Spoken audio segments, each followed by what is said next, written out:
Hello everybody and welcome back to the TripleJump podcast. It's a video game podcast. My name is Ben. And my name is Peter. Good morning, Peter. Good morning, Ben. How are you? I'm fine. How are you? I'm also fine. Excellent. Thanks for listening, everybody. We will see you next week. Take care. Bye-bye. Bye now. We got you good. Oh, we sure did. There's at least another hour of this joyous, high-octane banter to come. And spoiler alert, there's another lie to come in the next 5 minutes No. as well. What? No, come I off. didn't say It. No, Come I'm joking. I'm only joking, obviously.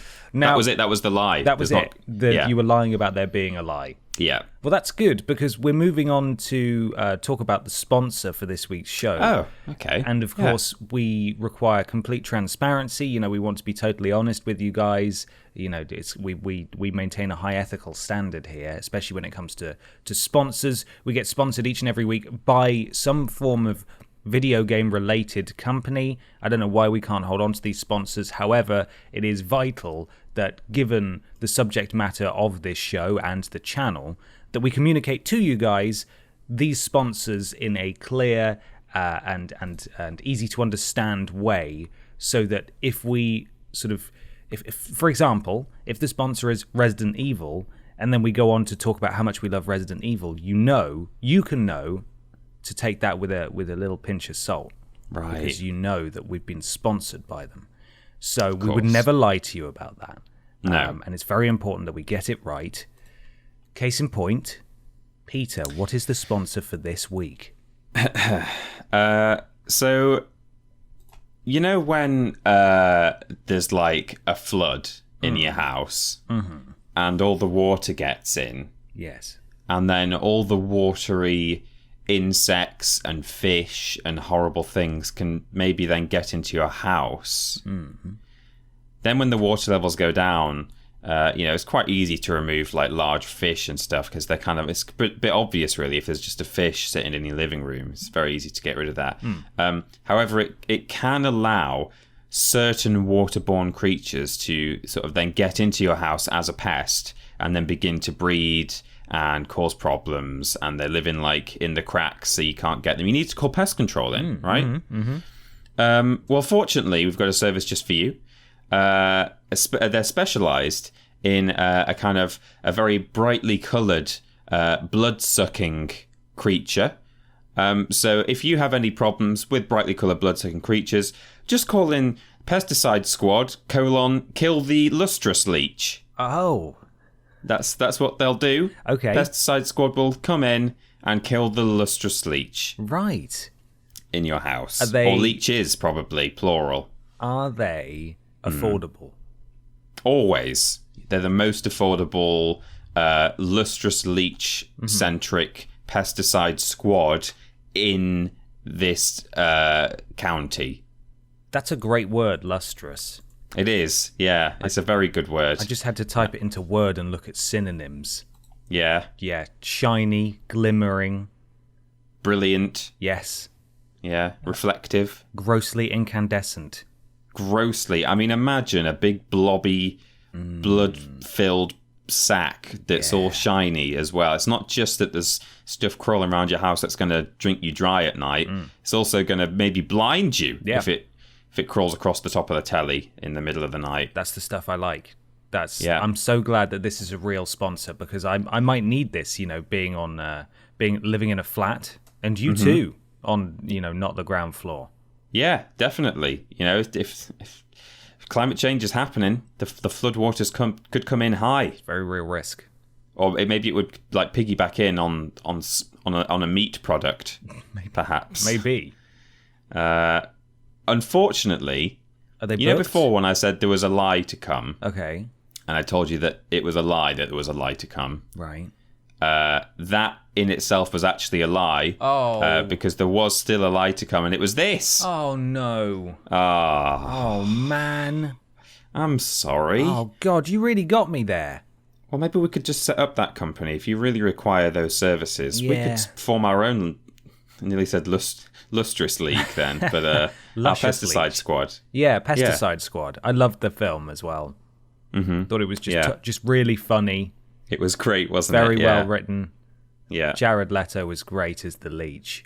He's the best Leech, I think, of all of them. He's got a brilliant way of sort of being in films and making it all about himself, sort of leeching the screen presence from other actors, but at the same time, not being very good. I liked that he had leech, leech, leech tattooed over the side of his head. I thought that was really on the nose and useful to know. Yeah. I like that he replaced all his teeth with just more leeches. Oh, God. And on set, he used to just put slugs in other actors' dressing rooms. Yeah, he sounds like a lovely man. Yeah, I'd like to get a beer with that man. That's for sure. Mm-hmm. His music's bad too. Anyway, no, that's not the sponsor, as Peter has correctly identified. The real sponsor are, of course, the patrons over at patreon.com/Team TripleJump, where for as little as $1 per month, you can get access to the podcast post we put up every week, asking for questions for this show. So if you'd like to submit questions on this show, consider supporting us. Patreon.com/Team TripleJump. Just, oh no, where are we walking? I saw it. I got it. Oh, excellent. I got it. I saw it. Big slug? No, sure, no. People don't want to look at a big slug for the whole video. Maybe not. Probably. No, maybe just a sort of swampy area then. Yeah, Shrek Swamp. Shrek Swamp. Somebody once told me. Just imagine Jared Leto is in that sort of house thing there. Yeah, Shrek's Love Shack. Anyway, sponsor, patron, sorry, just like Carrie Buchter, who says, "Hello, lovely boys. Hello. Just wondering if there are any games you play as a tradition. In the summer, I always want to play Yoshi's Island and eat Munch Mix, because that was the season I first played it, and what I snacked on as I did it. It reminds me of a happy time in my life, just before I met my future husband. Ha ha. Just kidding. I love you, Ryan." We love you too, Ryan. We do. Yeah. I think we love you more than Carrie by the sounds of it. I think so. I wouldn't argue with that. Peter, his Munch Mix, by the way. It looks like some sort of assorted snacks. That looks lawless. Look at the combination of snacks in there. Oh, I don't know if I'd like that. There's I think Cheeto I would like balls, popcorn, little pretzels, what look like shreddies. Yeah. Yeah, what are those? Quaker squares. Oh, by the Quaker Oats man. Yeah, by him. Strange. It looks like a bit. There's too many things in there. There are. I think I would like each of those things individually, but not all in one go. No, me neither. Oh, dear me. No thanks. Never mind. You enjoy them, Carrie. All the more for you, I suppose. Yeah, absolutely. I don't particularly have any big gaming traditions. I always play through Spyro 1 at least once a year, but not really at a certain time or for any specific reason. But there was a time, at least for several years, where me and my friends who, well, all the way back from high school, actually, I'd known them, but it was when we were at uni, we would get together on Discord or whatever, and we used to play Terraria and start Terraria servers and make big Terraria bases, fight a load of bosses and stuff. And it would generally be we would do it for a period of a month or two in a given year, and then so we it would fizzle out and we'd stop playing. We'd still be chatting and stuff. We've got a WhatsApp group and things like that, but that would just kind of stop.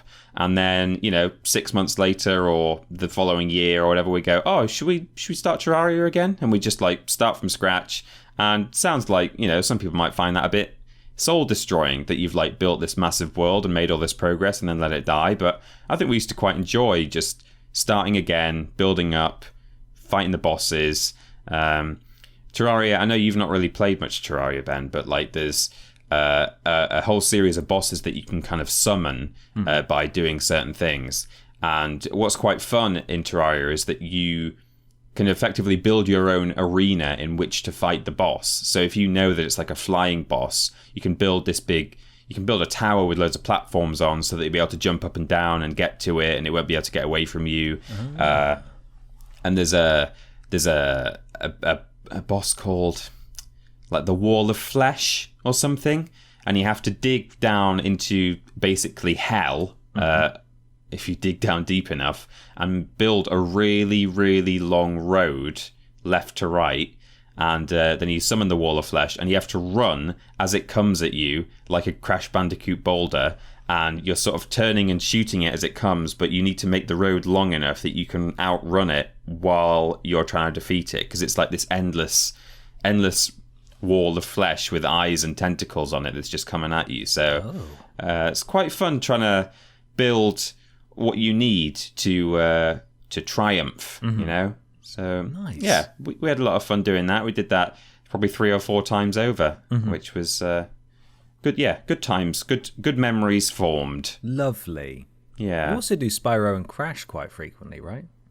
I do, yeah. I play Spyro and Crash like at least once a year. Probably about that on Beyond Good and Evil as well. Maybe average about one, maybe not quite once a year actually, but yeah, very regularly. But yeah, again, not specifically traditional in the sense that like I play it every Christmas, or I play it whenever such and such friend comes to stay. You know, it's just I just do it roughly once a year. Yeah. Nice. What about you? To be honest, I'm usually a bit too busy playing new games. Yeah, exactly. To return to old ones. However, taking into consideration Carrie's mention of sort of nostalgia, and yearning to play an older game, I did have that on a few occasions. There was a place that we used to go on holiday as a family, and it was really blooming warm. It was somewhere in France, and it was like there was, I think, someone from my village owned like a place out there, and they used to like let us stay there for not a lot of money. Yeah. And it was really, really lovely. And we used to go there. I think we went there like a few summers back to back.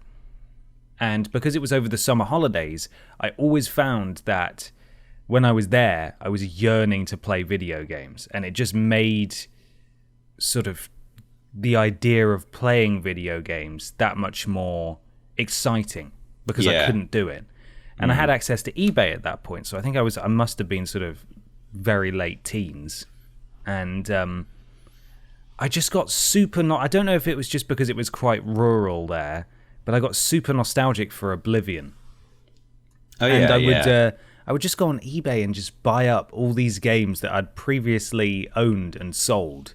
And then when I got home, it was super exciting because there'd be like 3 or 4 games waiting for me that I wanted to play, that I was just, stuck in the middle of nowhere.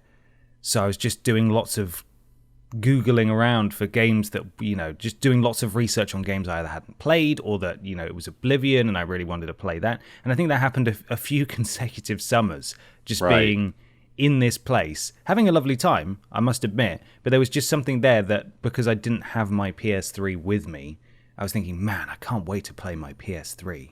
I really want to play this game. And then I would just sort of get really excited waiting to go home to play this game that I'd ordered and that was presumably waiting for me.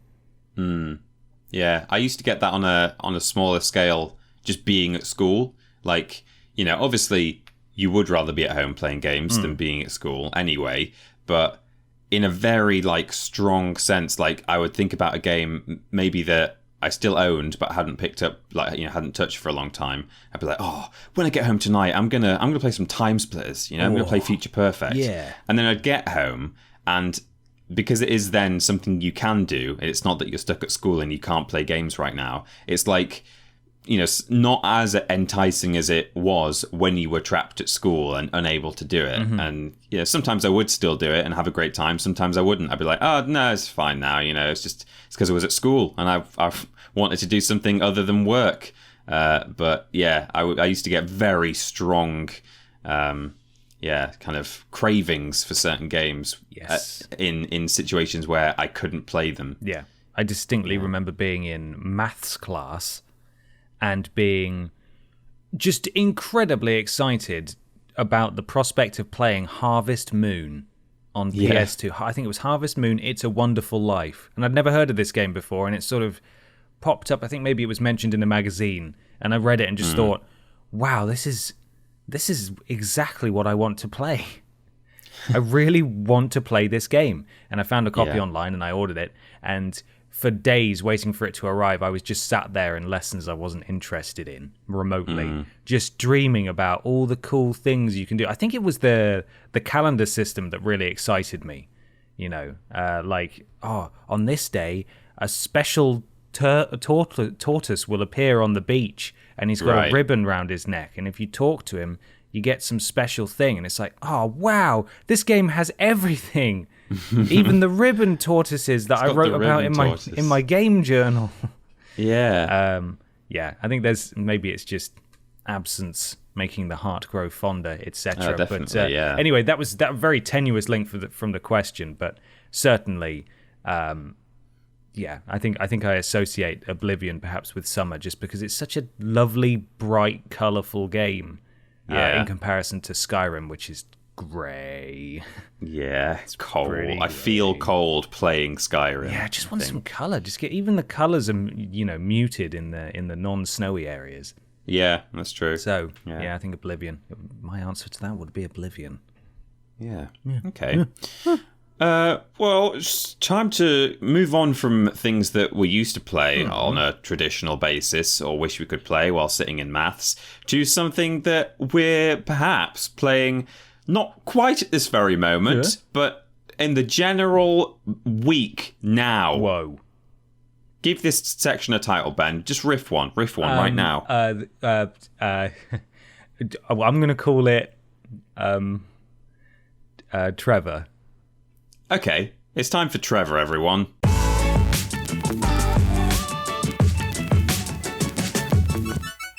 Trevor time, everyone. It's time for Trevor. Peter. Yes. Trevor. Well, I've been Trevoring as well as... sometimes I do have to rely quite heavily on the games that I've been streaming during the week because in the evenings I end up just like watching Netflix with my beloved. But this week... as well as playing Crash Bandicoot 2 on stream and a bit of Minecraft with you, of course, I have continued to play The Last of Us Part 2. And goodness me. Giddy art. What a game. I'm thoroughly enjoying it. It is a bit brutal, isn't it? It's a bit... there's some violence in there. It's a bit of a violent game. It's quite dark as well. Like some of the places it takes you in terms of moods and motivations and stuff, and it's surprised me in a couple of places as well. Obviously, I still want to remain spoiler free because I know firsthand that perhaps due to the ongoing pandemic or for other reasons, people have been unable to get hold of a copy or access their PlayStation or whatever. So there are still people who want to play this game who haven't yet, but I was actually... There's a big surprise, I think, in terms of like the motivation of the playable character. Like I think you go through the game for the sort of first act of the game, kind of assuming stuff about why they're doing things, things that they know, things that they don't know, things that they want. And then there's a bit of a revelation that it turns out, oh, okay, when you assume, you make an ass of you and me, don't you? Yeah. And then, I'm now, again, in a spoiler-free way, I'm now on what I would call day 6 of the in-game days, if that means anything to the people who've played this game. So I feel like I'm reaching a very, very climactic point. I must admit, like, on day 3, day 4 of those 6 days, there's like a change that happens in the game, and I was thinking, I hope this doesn't last too long because I want to go back to where we were. I want to go back to the way things were on at the end of day 3. And so I was feeling a bit like cynical about where we were going from there. But, you know, as time has gone on, I've thought, oh yeah, and actually this is really good. I really like this too. Which I guess is like exactly what Naughty Dog were going for, really. Like you probably start that thinking, God, what's this about? Like, no thanks. And then over time, you know, it changes your perspective. And that's exactly the point of the entire story, I'm sure. It is. Can you imagine judging that based on leaks and not experiencing it yourself? I know. It's nothing like what you expect. Also, this is actually no. I'll have to be cryptic here too. But I've discovered, like, you know, quite late on in those 6 days, you encounter a character who there's something about their identity that is just another thing that I can tell probably pissed off people who played that far into the game, which probably a lot of them didn't if you're of that attitude. But you know, the whole thing started with like one of the very early trailers for the game with Ellie like kissing a girl, and you know, it was already explored, wasn't it, in Left Behind, that Ellie was gay, wasn't it? Yes. I think that was already revealed. Yeah. But maybe some people hadn't played that, or you know, but certainly in the lead up to The Last of Us Part 2 coming out, there was a lot about like, oh, Ellie's a lesbian, I don't like that. And I thought that was the only thing that people were pissed off about, but I suspect there were other things too for those who actually, you know, at least sat through the game but were also ignorant. So yeah, there's a lot of intolerance going around. Yeah, it's very difficult to talk about this game without, you know, big spoilers, but absolutely. I do want to respect those who are perhaps still in the position I was in only a week or so ago. So yeah, I think the main point is that there's a lot of moments in this game that are controversial. Yeah, but a lot of what, you know, the usual suspects are complaining about is the kind of stuff that absolutely should not be controversial. No. And they're just being dinguses. Mm-hmm. A lot of strong female characters in that game. A lot of minorities as well, like or diversity at least. A lot of ethnic diversity. Should all be good stuff. Should be celebrated, but probably not. Bigot's worst nightmare, Peter. Bigot's worst nightmare, because, hang on, why isn't it just Joel all the way through being a white cis male and talking about how he wants to have sex with other white women? There was a great article I read, like a joke article. I can't remember where I found it. I'll send it to you once you finish the game. Where it was written from the perspective, sort of obviously a very hyperbolic perspective, intentionally so. And it was, I wanted this game to be Joel driving a truck made of knives across the country. It was great. It's very good. Anyway, I'm glad you're enjoying it.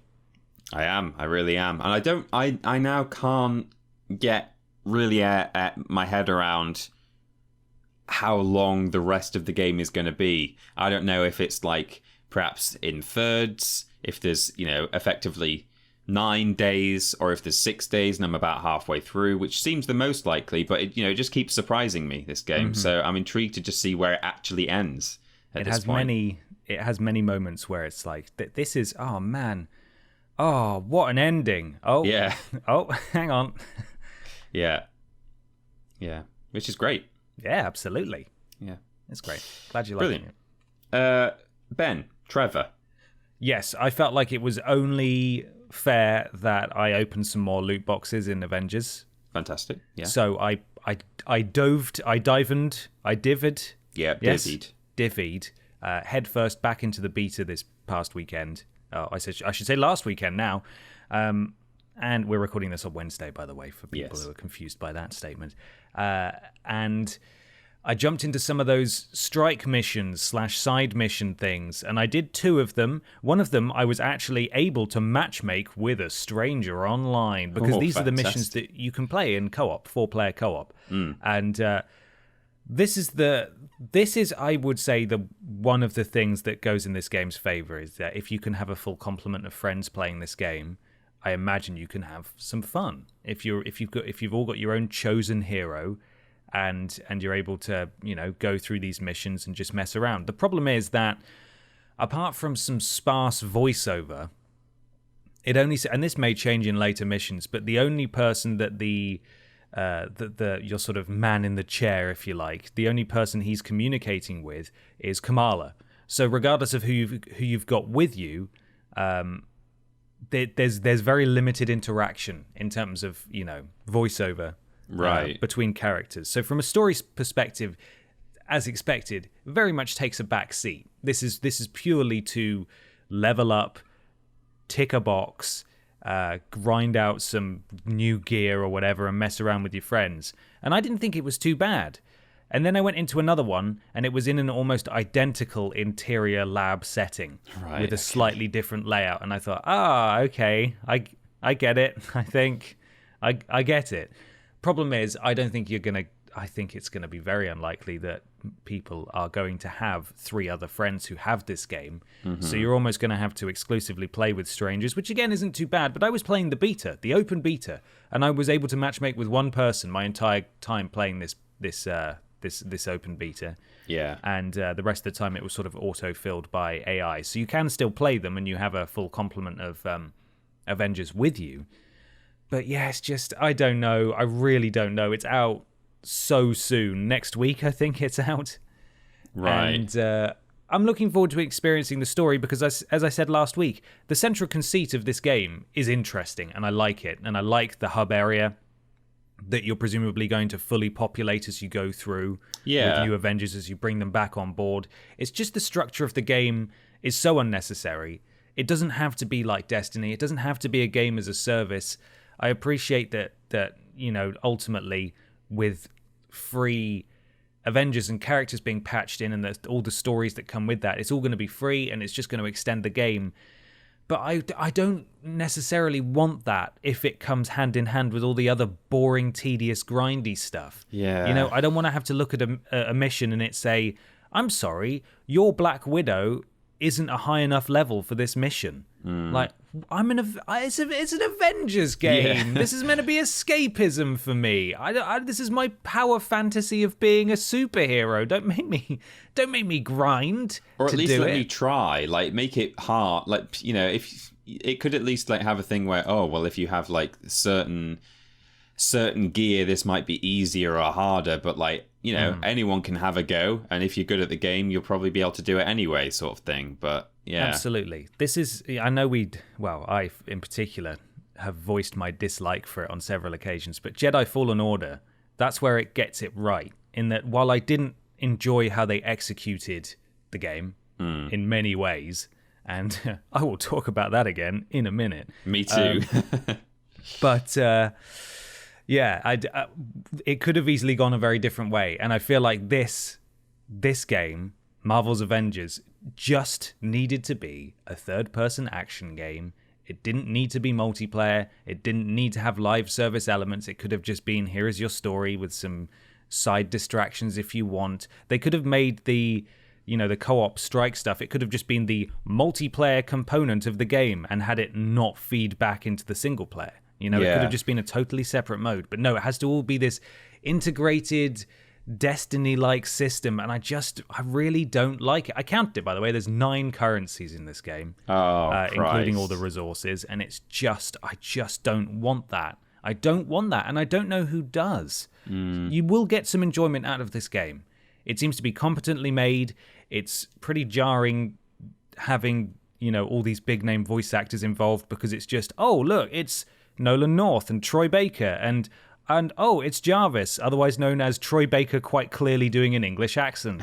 And it's you stop thinking about them in terms of their superheroes. It's like, right, let's go save Nolan North. Yeah. Which again, they're all fantastic at what they do, but they're so overexposed in games that when they are not really doing an accent, it's very easy to tell who it is. And I don't know why that's more jarring than seeing an actor in a film, but it kind of is. So yes, I am looking forward to playing through the campaign. I hope I can just focus on it and not be locked out by gear requirements and stuff, but I have a horrible feeling that will be the case. Because I think a lot of people playing this beta will play through that opening mission, the San Francisco mission, and be like, whoa, this is brilliant. You know, there's lots of explosions. It's really diverse. You're switching between all the Avengers. And then the very next story mission it gives you in this, which is a bit later on, is far more generic and far less sort of action-packed. Just feels like somewhere between that first mission and the really boring, lifeless side stuff. So I hope it can maintain some kind of pace, but man, I'm not hopeful. We'll see, though. We will see. I don't want it to be bad. You know, we've been doing this since it was formally announced last year, and I was extremely excited. Yeah. Well, we'll be coming to this topic again later on in the show, I think, under a different a different banner to an extent. Absolutely, we will.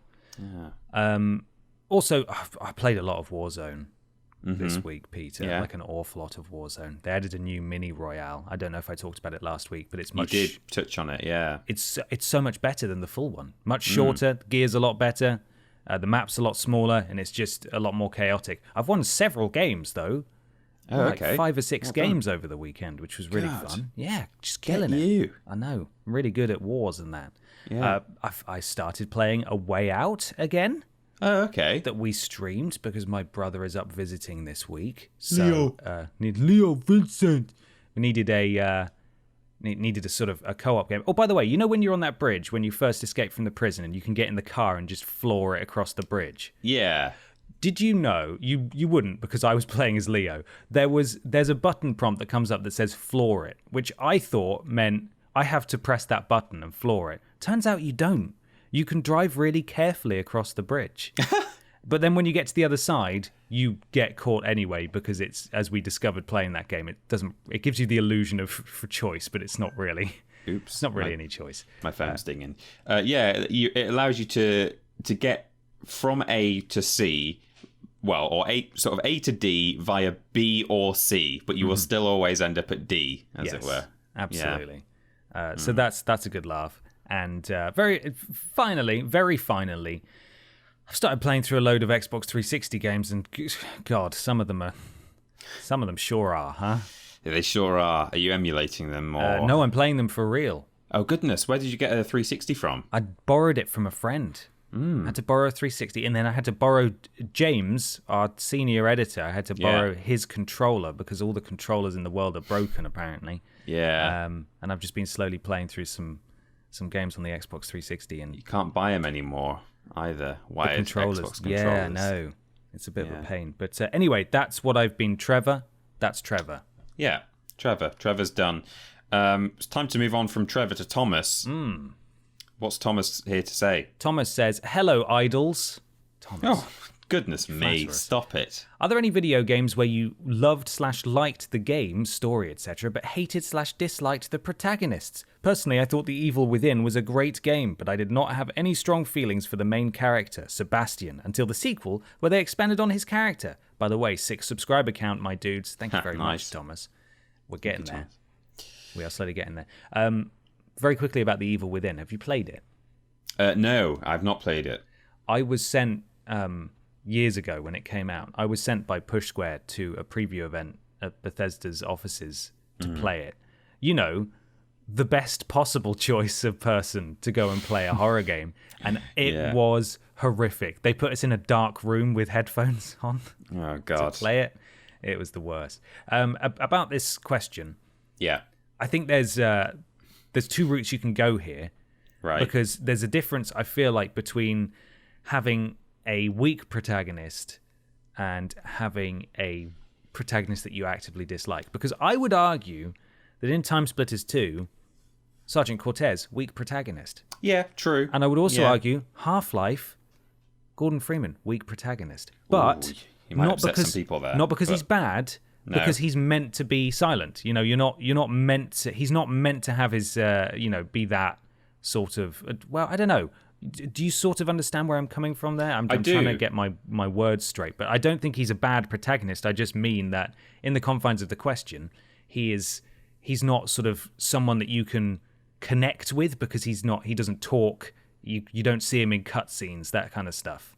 Yeah, and weirdly, like you can almost like you can have a weak protagonist sort of objectively, but still sometimes you can still like them anyway, even though probably other people don't. Like for example, Claude Speed from GTA 3. Yeah, exactly. Completely silent, doesn't really do anything. He's just a grunt, really. But for some reason, I really liked that guy. I thought he was cool. I don't know if it was his jacket or what. It was probably the jacket and the hair, right? Yeah, I think so.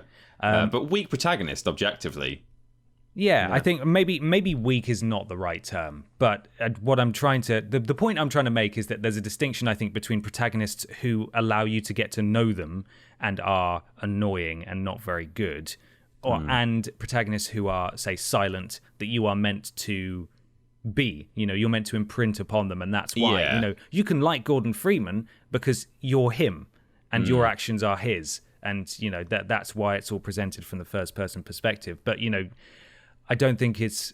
I suppose what I'm trying to say is you can't really compare them to perhaps the people we're about to talk about. We're going to talk about now, who are given character. They've been deliberately fleshed out, and you're probably supposed to like them, but you don't. Say it with me, Ben. Cal Kestis. Kestis, there he from is. Jedi Fallen Order. We both didn't like that guy. And no.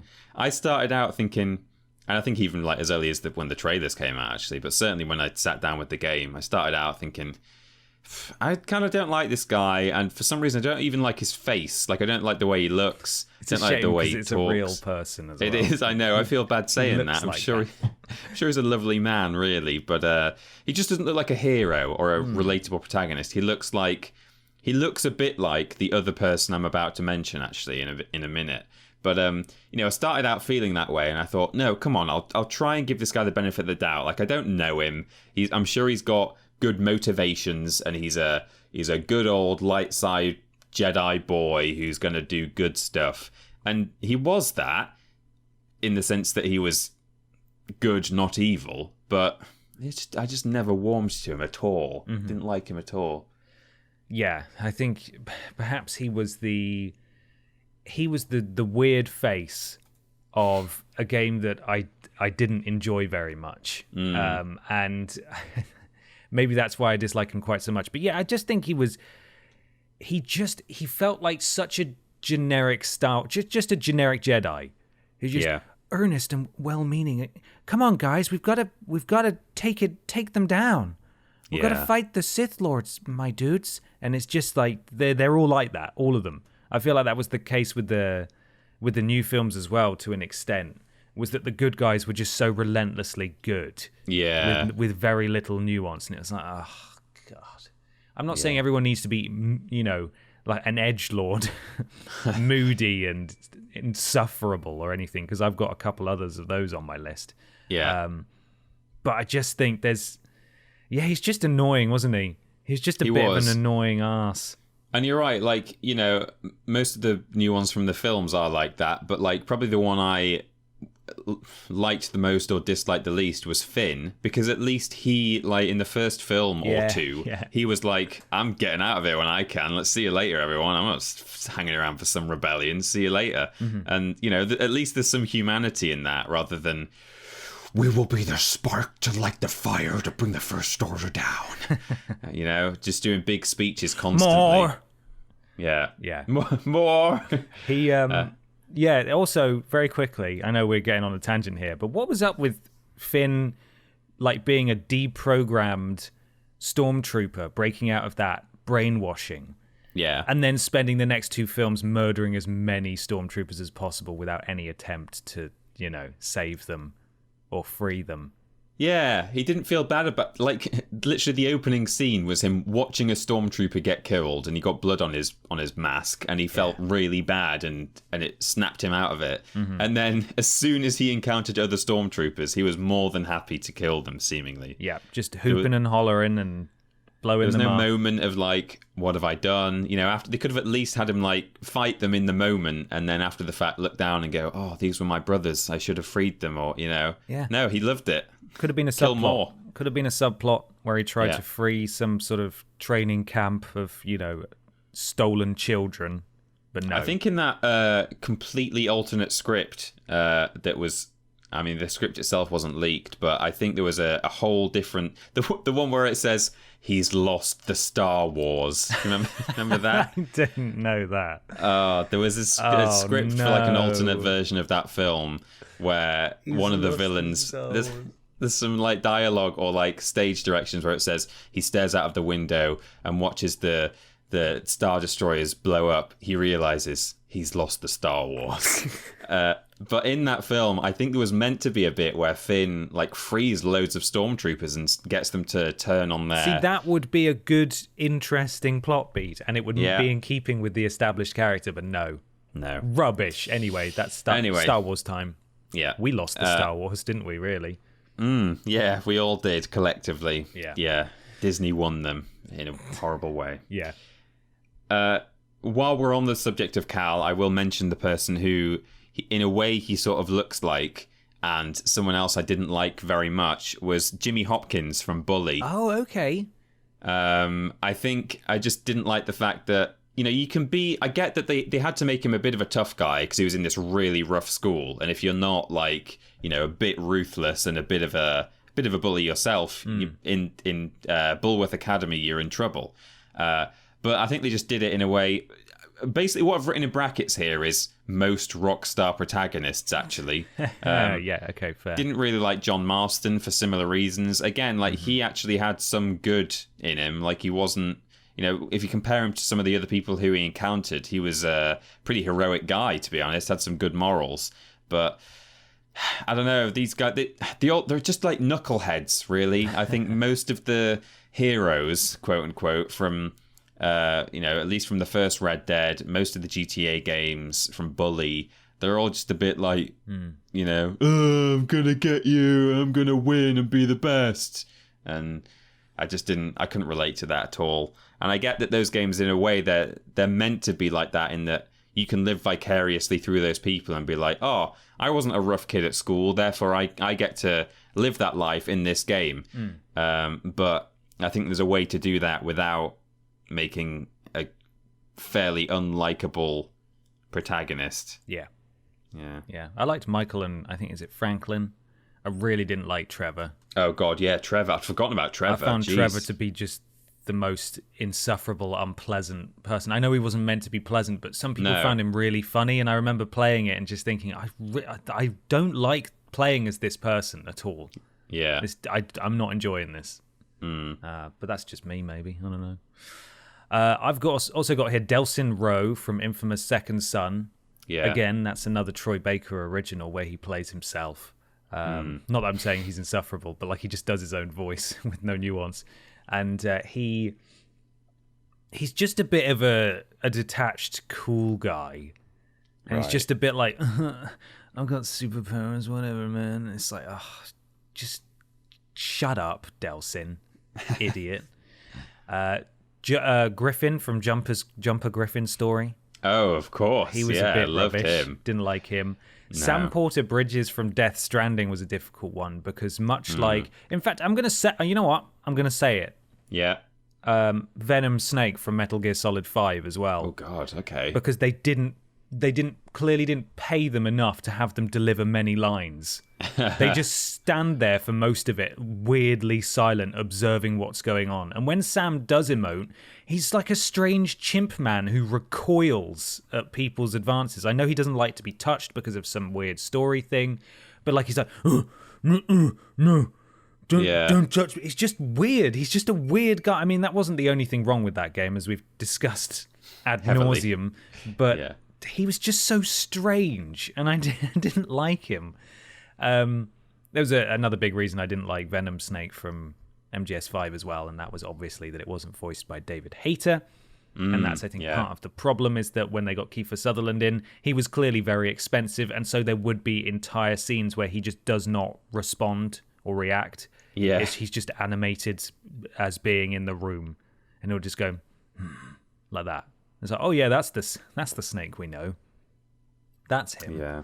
So yeah, the last couple I've got here are from Borderlands 3, where because of the nature of how it's designed, the playable characters, they're never truly involved in cutscenes or anything like that because it's meant to be you can play as any of them. So occasionally they'll just it'll randomly select one of the characters that's being played as in your party, and they will reply to plot beats and whoever's talking to you over the radio and stuff in certain styles, and all of them are just kind of annoying.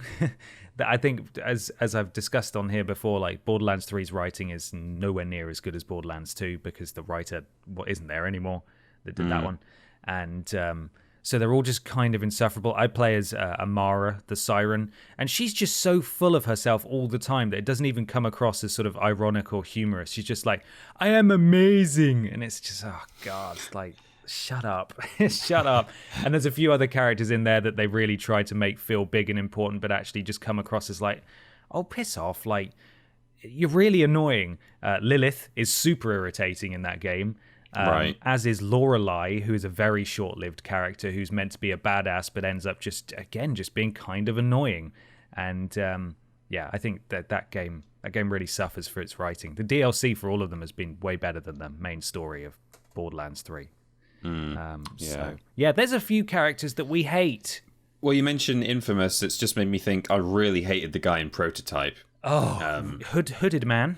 Hooded Man, yeah, I don't even remember his name, and he was just he was like a brooding edgelord, because obviously Prototype, you're not a superhero, you've got superpowers, but you're a bit, you're an anti-hero, just like Griffin. I think a lot of anti-heroes really, like, early Kratos as well. I mean, I guess he wasn't supposed to be that likable. Kratos is detestable, he really was, he was not relatable at all. He was he was a vessel to be mad. He was, and I know he wasn't supposed to be someone you could easily relate to, but there's a way of, as I say, there's a way of doing characters like that without making them actually like properly detestable. You can kind of love to hate someone, and you can hate to hate someone, and I think some of these characters come out further on firmly on the hate side. So, yeah, it's a shame. It is. It is. So we can move on now, I think, to something a bit odd. If you'll just allow me to get my mouse mat. I really should, at some point before next week... Just get some paper. Get some paper and leave it on my desk, but no. But no, who has the time? Are you ready? Right, I'm ready. It's time, everybody, for Weird News. Weird News.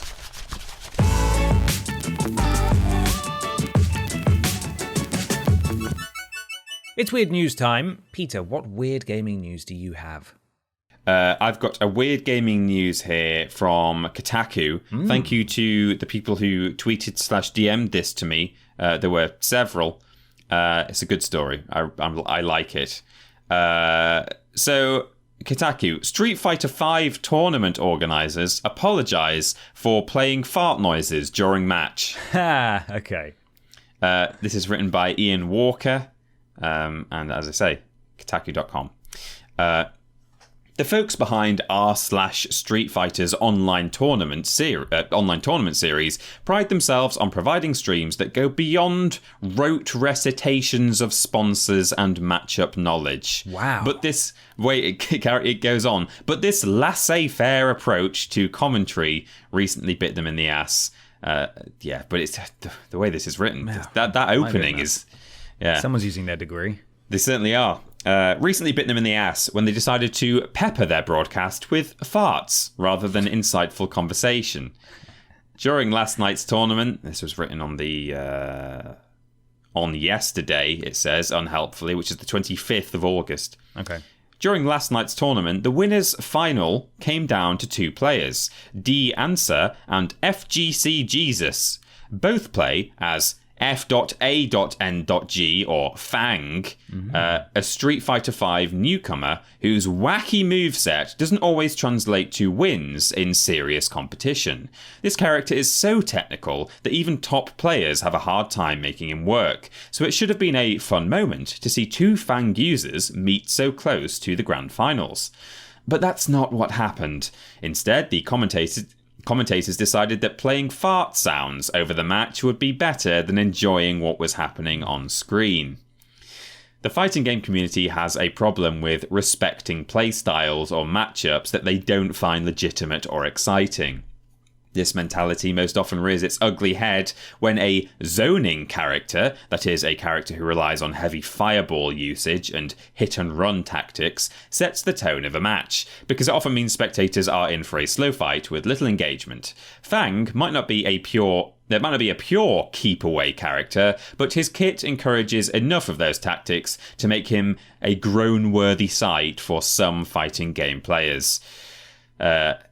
And although the article doesn't say, that's why they were playing fart sounds, because there were two Fang players fighting each other. Oh, no. Okay.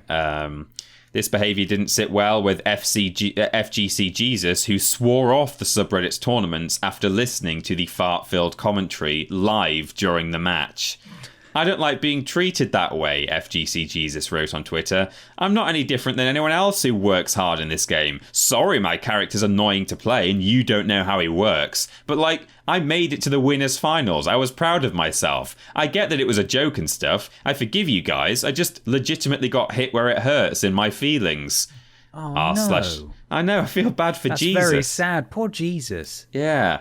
R/Street Fighter organizer Joe Monday immediately reached out to FGC Jesus and apologized publicly, saying that the decisions made during commentary were his and acknowledging that both players were treated disrespectfully. Oh boy. Sorry I played fart noises during your video game fight. Your finals match, just because I don't like your character. Brilliant. What a respectful community. That sounds like a lovely community to be involved in. I mean, as if the competitive fighting game community wasn't already having issues at the moment. Yeah. With all the allegations and such. And they can't even play because of fart noises now. Yeah. Awful. Good. That's great. Terrible. Ben, what's in the news? We're also in Kotaku. This is from Ethan Gack, and this was posted on the 17th of August, so I did a bit of scrolling to find this one. Right. US tourist attraction sues Fortnite over Aquaman castle. Right. Here we go. Okay. The Coral Castle Museum in the US state of Florida, said to be built by a lovesick man in the early 20th century, that becomes relevant later, is suing Fortnite maker Epic Games over the game's recent addition of a new Coral Castle location, which the museum's owners claim infringes on their trademark. Located just south of Miami, the Coral Castle Museum is a large garden full of sculpted rock formations that looks somewhere between an ancient archaeological dig site and a modern-day miniature golf course. Now, it's suing Epic Games over an aquatic-themed rock formation of the same name that was added to Fortnite earlier this month as part of the season's Aquaman theme. As first reported by Polygon, the museum's owners want the name, which it has trademarked, removed from Fortnite, and for Epic Games to pay it some money for allegedly attempting to profit off the Coral Castle brand. Yeah. Both include... Here we go. This is why. You ready? This is from the lawsuit. Both include nautical/beach motifs, castle structures, partial castle walls, and stone objects, part of the lawsuit reads. Both also evoke the feeling of a centuries-old mysterious place. The museum also points out in its lawsuit that since the new Fortnite location has connections to Aquaman, Epic Games could have just called it Atlantis, but instead decided on Coral Castle. This isn't the first time the company's been accused of profiting off other people's creations, and it also comes right on the heels of Epic Games' own lawsuit against Apple for being a monopoly. And I've got some photos here. Would you like to see Coral Castle Museum? I'd love to see it, yeah. Because I want to see what kind of scale project this thing is that they think Fortnite is trying to pass off as or profit from. So okay. Here we go. There's it looks like Jungle Run with all the floodlights. Yeah, it looks like some sort of the real TV set. I'm sending you the Coral Castle from the... So there are actually some similarities, especially in that first screenshot. The weird pillars that they've got there. Oh yeah, that is a bit... It's a bit similar. It's a little bit similar. Do you want to learn about a bit more about Coral Castle, the actual one about the lovesick man? I want to know about the lovesick man a lot, please. Okay. According to the museum's website, the Coral Garden was built in 1939 by Latvian immigrant Edward Līdzkalnis. And then this is in quotes now. With no outside assistance or large machinery. Why? Wow. Apparently because One True Love, Agnes Scoves, cancelled their wedding. So, feeling heartbroken and deeply saddened, Leedskalnin decided to create a testimony to his unrequited love in the form of an over 1,000-ton carved rock formation. It's now Who wants to marry someone called Agnes Scoves anyway? I mean... Sounds like a Beano character. She sounds like a winner to me. It's now a museum where visitors can pay a few bucks to tour a ghostly monument to one man's perhaps unhealthy inability to simply let it go. If Fortnite's Coral Castle really is inspired by the museum, it adds a whole new layer of bizarre lore to the Battle Royale pit stop. And even if it's not, I don't think I'll ever be able to get in a coral-themed shootout again without being haunted by Leedskalnin's tale. Oh. There we go. Epic Games declined to comment on the lawsuit. So, no update on that as yet, but shout out to my boy, Edward, building a weird mini-golf course and forgetting to put the holes in. You want to be careful going up against Fortnite, of all things, Epic Games, with a lawsuit. They will just eat you for breakfast. Absolutely. I mean, they've got the trademark on the name. Yeah, I mean... So I think there's enough similarities to at least get it removed. They might not get any money, though. But as we know, Ben, trademarks exist in different sort of subsections of, you can have a plumbing service called Coral Castle and also a catering service called Coral Castle, and they could both have a trademark on it. Maybe they're in the same nautical category, perhaps. Yeah, that's enough. Anyway, ghostly ruins. Ghostly ruins. Hang on, what was it that evokes mysterious? Let me find it. Yeah. Evoking the feeling of a centuries-old mysterious place. Oh, with stone items or something. Yes, castle structures, partial castle walls, and stone objects. Okay, perfect. There it is. Fantastic. Well, there we go. That's some weird news. Let's move on to another question. Yeah, this is from Jonesy, who says, "Now then, chaps!" ! I've recently been spending the majority of my spare time playing Fall Guys. As much as I think it's a fantastic game and a multiplayer experience we've been crying out for ages, I don't think I've ever been so salty or rage, or rage playing a game before, but I keep going back. I know, Ben, you've recently experienced the same with Cuphead. I was just wondering if there's been other games where you've put a lot of time into, but raged your way through it. As always, keep up the amazing work, Jonesy. Josie. I wouldn't say that I've really raged my way through many games. Cuphead is definitely one. Death Stranding is one that I didn't so much rage my way through, apart from when I was trying to take a direct route over the mountains to my destination, and I kept sliding down or falling down, or the nuclear bomb I was transporting on a skidoo for some reason exploded. But yeah, that one was sheer attrition. That was spite that motivated me through that one. Pretty much every game I've played through on the hardest difficulty has been a rage-inducing affair. Of course. But in general, there are definitely games I've forced my way through. But I forced myself to play them. I haven't raged through them. Star Wars Jedi Fallen Order was one where I was like, I really should finish this. Yeah. And I didn't particularly enjoy that game very much. Shadow of Mordor was another one, Middle-earth Shadow of Mordor, which people bloody loved. It won Game of the Year awards and stuff. And when I got round to playing it, I just didn't really understand what the big deal was. And I wasn't that impressed, to be honest. I love the Nemesis system, and I'm amazed no one's tried to rip it off yet. Yeah. But apart from that, I don't know. I wasn't overly impressed. Another one is Dead Rising 2, which I think I bought just because lots of people were excited about it, and then I didn't really like it, but I played it all the way through to the end anyway. Yeah. I felt similar about... I mean, I only played... some of the Lord of the Rings at one of the events we went to. I don't remember which one it was now. It was probably in EGX. Yeah, I think it was EGX 2017, I want to say.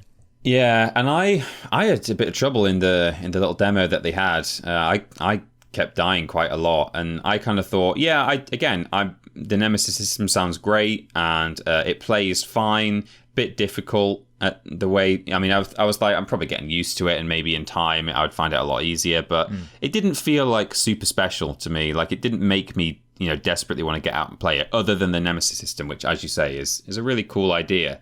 But in terms of games that I've raged through, as you say, the hardest difficulty settings of various games. The ones that stick out to me, though, are the Halo 1 and 3, both of which I completed solo legendary, nice. Which not easy, particularly the penultimate levels in both cases. Mm-hmm. Well, actually, no, Halo 1 it comes earlier, but the library in Halo 1 and then the penultimate level in Halo 3. Difficult stuff. But also, in a kind of similar vein, the earliest and some of the later Tekken games, I think when you get to the final boss in those, oh god, that's the close. I'm not really one for, I've never broken a controller or like punched a hole in the wall or kicked my console in rage, but that's probably the closest I came to throwing controllers or wanting to snap stuff in half. Mm-hmm. Was the final boss fight in Tekken 1. And, Tekken 3 and Tekken 4 I found fairly straightforward. I played those games a lot. Tekken Tag as well was reasonable. But then 5 and 6, my God, just so infuriating. Really, really maddening. Tekken 6 in particular was just took the piss. And yeah, God, I used to rage my way through just those final fights over and over again, just hitting continue, continue. Yeah. Sounds like Cuphead. It does, yeah, it's that kind of thing. And other than that, one that just sort of came to mind, it's a game I've not even thought about for years and years, but one that came to mind when I read this question was Stuntman Ignition, which I had on PS2, which I really enjoyed. For those who don't know, it's a driving game where you're a driving stuntman and you have to follow a specific route where you pass very close to cars that are coming at you and go through very narrow gaps. You have to time things perfectly so that you go around a corner when it explodes because it's on a film set. And I really enjoyed that game for the most part, in that they sort of did parody versions of a lot of well-known franchises. Like there was kind of Dukes of Hazzard and Batman and James Bond. You could tell that that's what you were really kind of driving through in a sense. Mm-hmm. But God, if you failed 3 tricks in any single run, that was it. You had to restart. And God, some of them were really, really demanding. And I was having enough fun that it made me stick with it. But God, very rage-inducing. Yeah. Oh dear. Yeah. God. Well, game I've not thought about in a long time. I'm sorry to put you back through that, Peter. That's okay. I'll survive. Yeah. In the meantime. Mm-hmm. Let's move on to something truly massive. It's not me. I'm small. It's time for the big discussion. Big discussion.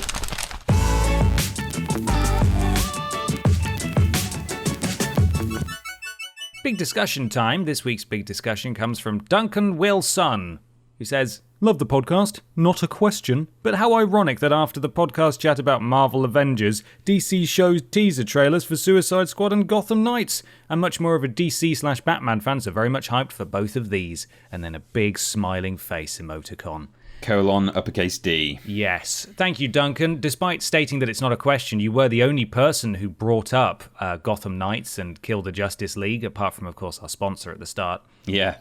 So I thought it would be worth having a chat about, especially considering the mighty heavy rumours that these games are going to be live service games, akin to Destiny, akin to Marvel's Avengers, which immediately is setting off alarm bells for a lot of people. Did you watch the trailers for these? I did, yeah. I didn't watch it at the time, but I saw one of them, only a few hours after, because it was trending. Yeah. And then I watched the other sort of yesterday or whenever, just to prepare for the podcast. I wasn't. I think Suicide Squad. No, sorry. Yeah, I saw Suicide Squad at the time, but I didn't really clock Gotham Knights until yesterday. That one passed me by, but I've seen them both now. Yes. So Gotham Knights is the much rumoured one that we've known was sort of coming for a long time, made by, I think, WB Montreal. I may be wrong. Yeah, it was Montreal. Yeah, it is okay. Which was rumored as an Arkham game, and it's quite clearly not an Arkham game. Yeah, appears to be a co-op game where Batman is dead, and you play as his sort of protege, Batgirl, Robin, Nightwing, and I think it's Red Hood. Red Hood. It's called. Yeah, I like the idea. And we've got a little quote here that you'll read in a second to sort of give a bit more context. But there was also a sort of 4 or 5 minute gameplay presentation as well that showed it in action, and it looks very shiny. But my goodness, if it doesn't have a lot of the hallmarks of a live service game. Yeah, we'll get to that. I'll read now, and even just in this description, I think you can see where those things will come in. Yeah. So here's a little extract from a Kotaku write-up. In gameplay footage also released today, we see Batgirl facing off against Mr. Freeze and fighting off various thugs. The entire game can be played alone or in 2-player co-op, and here's how Warner Brothers Games describes the game, which sounds a lot like some kind of games as a service setup. In Gotham Knights, players can explore the open-world action of Gotham and patrol the dark streets of the city's 5 district boroughs, using a variety of traversal abilities and heroic combat moves, as well as the iconic Bat-Cycle, or Batsicle. As Batgirl, Nightwing, Red Hood, and Robin progress, their distinctive gameplay skills will evolve, along with a growing arsenal of weaponry and gear. So, yeah, I know it's not an Arkham game, and I really like the idea of playing in co-op, but there were several things that stuck out to me here. And, this is very early days. We haven't really seen enough to judge it at all, but obviously, given everything that's going on with Marvel's Avengers, I think it's, people are right to be wary, especially as I think a lot of people would have quite happily just taken another Arkham game, a single-player Arkham game that doesn't have this kind of stuff in it. But leveling up your hero is one thing. You did do that in the Arkham games. Batman leveled up and you bought new skills and stuff, but you didn't have levels next to your name or whatever. There were numbers that were popping up on enemies when you were hitting them, and they had health bars, which also, is very un-Arkham and very much feels like a level up and you'll do more damage to the enemies. You'll hit them harder. Yeah. Which is weird because, you're meant to be a superhero and you're punching them and they're not really reacting until it's the final punch when they have no health left and then they go down. It's like, okay, that's a bit strange. I think the voiceover in the gameplay said 12 hours into her character progression when they were playing as Batgirl. And I was like, character progression? Oh, man, I don't like the sound of that. What about if it said 12 hours into her story, that would be different. Yeah. But character progression sounds an awful lot like there's some grinding that may have gone on there, and I don't know how I feel about that. As long as it doesn't become a tedious live service Destiny wannabe nightmare like Marvel's Avengers, then, we might be in business, but I'm not convinced that it won't be exactly that, because WB Games have come under fire before, especially with Shadow of War, for their microtransactions and their monetization. And I'm very worried that this will bog down what otherwise might be a very good game. Yeah, I think the fact that it's 2-player co-op is telling. If they'd said we've got a new single-player game and there's character progression and gear and weaponry, that those things in and of themselves aren't terrible, but definitely if they were confined to a single player game, I think that would alleviate a lot of fears, because if you have a single player game, you pretty much then have to put in a compelling story for the most part, as a general rule anyway. But the moment you bring in multiplayer gameplay into something like this, it feels like you don't necessarily have to then commit to a full-on narrative, or in fact, it can actually be difficult to do so if you're doing a co-op story. Some co-op stories do fine with also including a narrative, but others, it gets a bit half-assed. Even just one example off the top of my head, the moment you start playing Time Splitters in co-op, the story some of it goes out the window. There's some really good bits in the single-player campaign that don't end up featuring in the co-op campaign of Future Perfect, as an example. Obviously, that's a long time ago, but I think it still stands as a point. So yeah, I think it being 2-player co-op, you immediately think, okay, well, that means there's going to be someone else in your game that you're trying to impress with your gear and perhaps your cosmetic items and things like that. So we'll see how it goes. Yeah, and we've said before that co-op improves the experience of any game. Even if a game's bad, co-op will always make it slightly better. And that's I don't think either of us have an issue with it being co-op.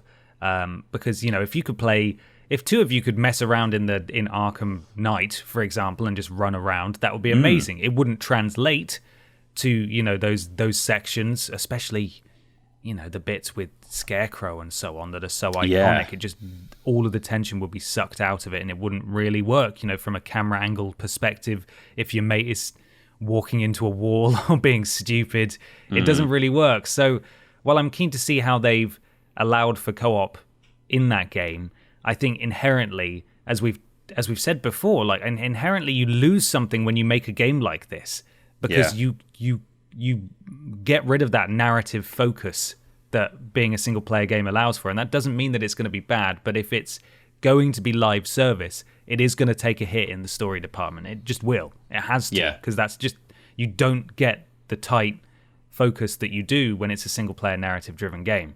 And again, it doesn't mean it's bad. That might be what a lot of people are looking for. But if people are looking for, people have been waiting ages for a really good Batman story, even though, Batman's apparently not in this one, then it might not be what they want. And I've got to hope that it won't be like that. But I personally just want a good story with optional side stuff. The only people who are really after the Destiny model, I think they're probably quite happy playing Destiny. Yes. Why would you want to tempt that base over unless you're trying to just monetize it as much as possible? And I'm not saying Destiny monetizes it as much as possible, but inherently, these games, you have to pay to get into them, and then they're monetized like they're free to play, and it's so messed up. Yeah, that's the thing. Like, Warner know that they've got a good thing with the Arkham series, and all right, this isn't an Arkham game, and maybe they didn't want to just do another. But yeah, again, if they brought this out, and if it was, if we were told as consumers, oh, there's a new single player game coming out, it's called Gotham Knights, we would know that there was at least a chance it could turn out just like an Arkham game, but with a different focus and set in a different, parallel kind of reality. But yeah, again, the fact that they've said it's 2-player co-op, we know pretty much by definition that means it's not, unless it's like going to surprise us and be something like a Way Out, which it just isn't. You're not able to properly funnel the player into the more interesting moments that you got in the Arkham series, for example. So yeah, it's a shame. And not every game needs it either. No, you're right. Wolfenstein attempted it last year with Youngblood. They all had all the enemies had levels above their heads and health bars and stuff, and it was the worst game I played last year. Story and character just took a backseat to grinding, uninspired, repetitive missions in just the same few locations over and over again. Like it was just so not great. And I'm not saying that model can't work, but given the track record, I don't know why you would do it when as you say, what works. You've got something that why works deviate anyway. from that? Yeah, no idea. Anyway, Suicide Squad Kill the Justice League was the next one. A lot of people are also saying this is pointing to it being a live service game, although when I was Googling around to try and find a quote to put in here to back that up, no news sources are able to verify that at all. No. So I don't know. Here's a quote from Push Square. The announcement trailer for Suicide Squad Kill the Justice League is surprisingly colourful, despite Metropolis being a bit of a war zone. It can be played as a single-player game or in multiplayer with a 4-person team online. You'll be joined by bots if you're on your own. You're never locked to any single character either, meaning you can switch between them as and when you'd like. Rocksteady completely avoided the topic of games as a service during its initial pitch, a model the experience has been rumoured to adopt, so we may have to wait for more details on that front. So it's still very early days there. The trailer was very comedic. I think if it's going to be games as a service, I have faith that Rocksteady, can pull it off if they, they're good enough to make it work. If it's going to go that route, I'd obviously rather it not. I don't think many people would. But the thing that stood out to me was that it's coming out in 2022. Yeah, why? We've got games now being... Why have they announced it? Why? Yeah. I don't want to be drip-fed information about this game for 2 years, especially as it will definitely be delayed at some point during that period. Yeah, because it's so far away. That's so vague that will be delayed. And if it does kind of go tits up regarding PR, from a PR perspective, if it does turn out to be live service, and the more they show, the more people are like, oh God, look at this screenshot, it's got 9 currencies in it. Yeah. Then that's an awful lot of time for the tide of public opinion to turn against it. I think this is announced way too early. But, again, it's not... I love Rocksteady. I love their games, and I'm excited for both of these, but I'm not thrilled about the direction that they might be going with them. No, yeah, you're right. Suicide Squad, at least, I've seen reported in a few places, so, I mean, I don't know where they've got the information from exactly, but it's supposedly set in the actual Arkham timeline. That might be obvious, the fact that it's being made by Rocksteady, but that wasn't necessarily a given. They could have just been making some sort of parallel universe or... So what did you say, sorry, that it was in there? It is. It's set in the Arkham timeline, yeah. Oh, I heard believe it wasn't. So. I heard it wasn't set in the Arkham timeline. Oh, really? I've seen a few outlets saying that it is. Oh man, maybe I misread that. You keep going. I'll give it a quick Google just to verify. Okay, yeah. My understanding is that it is, but as I say, I wasn't sure where people were getting that from. I've just seen it reported. Mm-hmm. So if that is the case, which Ben will confirm or deny shortly, that is something that might at least entice a certain audience who want to see what's happened to the world after the Arkham series. So it's got that to stand on at least, but obviously it's a bit of a deviation in terms of gameplay style and just the 4-player aspect or the bots aspect. So it's weird in a way that is, again, if Ben confirms that it is. If it does turn, it is. It is. Yeah. No, you were bang on. That makes this game infinitely more interesting. So your point is absolutely right there. It makes it more interesting, but in a sense, it's very strange that it is set in that timeline, but is actually a bit of a deviation in terms of gameplay style and presentation. The fact that it's no longer going to be this quite narrative-heavy single-player experience. Yeah. It's now going to be... I mean, we don't know exactly what it's going to be. I guess it has a good chance of still being narrative-heavy, but it's got this 4-player co-op aspect to it, or these bots accompanying you, which is obviously very different to the Arkham games. They didn't have multiplayer, of course. So so that's the same Harley Quinn then, apparently. Yeah, that's what. There's no Joker. That's what I thought. Actually, I was like, she looks nothing like she did in the previous games. I don't think she's had a style change. She's had a massive style change, obviously inspired by the Suicide Squad film. Harley Quinn. It could be that, apparently it is the same Harley Quinn, but that does mean that she doesn't have her pudding, and Batman might also be out of the picture too, so I don't really know. It's interesting for them to forge ahead with this universe after they sort of... Yeah, they kind of put a lid on it at the end of Arkham Knight. It was sort of done. Anyway, well, interesting. But there we go. Those are 2 huge new Batman sort of games. DC. I mean, the first one is kind of a Batman game, but it's not. Yeah, obviously. He's dead. He's super dead.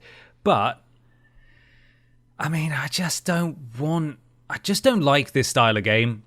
And I find it really tedious, and I don't know... It's obviously too late for these 2 games to change course, but it does make me worry about all the other much-anticipated titles in development that are not announced yet, big studios that are also adopting this model, and we might now be facing a wave. Like PS5 and Xbox Series X could be the generation of live service games, and that horrifies me. Yeah, I don't like that at all. Me too. So we'll keep an eye on that. They may find a way, to make it work in a way that's not intrusive and sort of is just kind of pleasant. But who knows? I don't think it has any place in a narrative-driven game, and I don't want it there. But it might be all right. Yeah. That'd be okay. Yeah, I feel the same. Well, let us know what you think in the comments and at these various other places that Peter will tell you about right now. Yes, we're putting our content out all the time on YouTube and Twitch. That's youtube.com and twitch.tv/Team TripleJump. When we stream on both of those channels, we're modded by Lord Brotovich, Cecil Prumps, Mads Didactyl, and Trowling Badger. Thank you. We got social media, Twitter and Facebook.com/Team TripleJump. Luke Eldon looks after Facebook. Thank you, Luke. You're doing an excellent job. We got a Patreon, patreon.com/Team TripleJump. There's all sorts of wonderful rewards there, including early worst games ever, and of course asking questions on this very podcast. Discord, bit.ly/Team TripleJump. That's modded by Jack and Joe. The podcast, if you're watching on YouTube, is available in audio form in all the usual places, and you can go to play.acast.com/s/TripleJump. We've got a website, triplej.mup, and if you stick a /shop on the end of that, there's a shop, or you can just go to the homepage and click the tab, whatever you like. So many options. And also, we've got all of our live stream VODs from Twitch and YouTube get uploaded to the YouTube channel, triplej.mup/VODs. We have a separate channel for our VODs over there on YouTube. Absolutely. You can follow Peter on Instagram and Twitter at @ThatPeterAustin, and myself just on Twitter at @confused_dudes. We do lists every Tuesday and Thursday, streams every Monday, Thursday and Friday. Thursday being the joint stream, Blaze It on YouTube. Monday and Friday being the solo streams on Twitch. Worst Games Ever is fortnightly. Friday for patrons, Sunday for everyone else. The podcast is every Saturday, and we do shows every other week opposite the worst games ones and so on. Yes. Please leave a review on your iTunes or your other iTunes and the platforms of choice and so on and so forth. It helps something to do with Al Gore's Rhythms. There's a few things coming up this week, or have already come out, I should say. What It Means to Me, there's a new episode of that. It's Jack from Cultaholic Wrestling, talking all about, rather appropriately, Jack and Daxter. So if you want to hear him talk about that, then that's live on the channel now. Please go and give that a watch. I don't want to speak with too much certainty, but next week we may have one of our ranked lists ready to go. I suspect so, yes. So please keep an eye out for that as well. It's been a little while since we've done one of those, but we've got a few in the tank at the moment, and I think you'll really like them. So please keep an eye out on the channel for that. Anything else you want to say, Peter, before we go? No, I don't think so. I'd just like to thank our sponsor, if I may, which is, of course, oh my goodness, there's a big crash in the background there. Pesticide Squad. Kill the lustrous leech. I think a lustrous leech might be in my house now. I don't know what. You need to go sort that out. I need to call the Pesticide Squad in, I think. Goodness me. Well, you go deal with that. Yeah. And I'm going to go and level up in the kitchen by repeatedly hitting. I don't know. The metaphor's ruined. Can't even be bothered to finish it. All right. Thanks for listening, everybody. We'll see you again next time, and enjoy your weekend and look after yourselves. Bye, everybody. Bye-bye.